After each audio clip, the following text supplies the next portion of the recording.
na. Lola. Iya. Tsaran! Okra. May bunga na pong ating okra at ito po ang dami pong bunga ng ating mga ano pong tawag dito? Sili at oo, sili. Anong tawag dyan? Sili?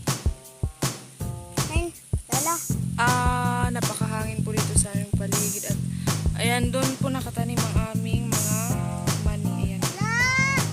Ayan, makikita po natin. Ayan, nandyan po ang ating mga mani. Ayan.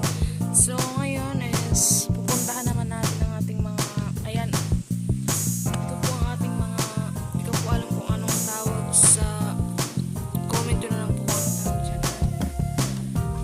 Ito po, meron na po palang bungang ating, ano kayang tawag dito guys? Hindi ko alam kung ano yung pangalan nito.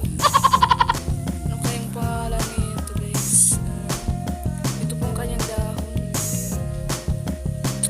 Ito okra. Okra po ito. Meron po siyang bunga. Tadaan! Taron. Meron din po tayong taron. Ayan, ayan. Yung taron po natin. So, ngayon, di ba natin yan tatanggalin kasi palakihin pa natin yan. Ayan. Yung mga taron po dito. Ayan. Wala, umuulan.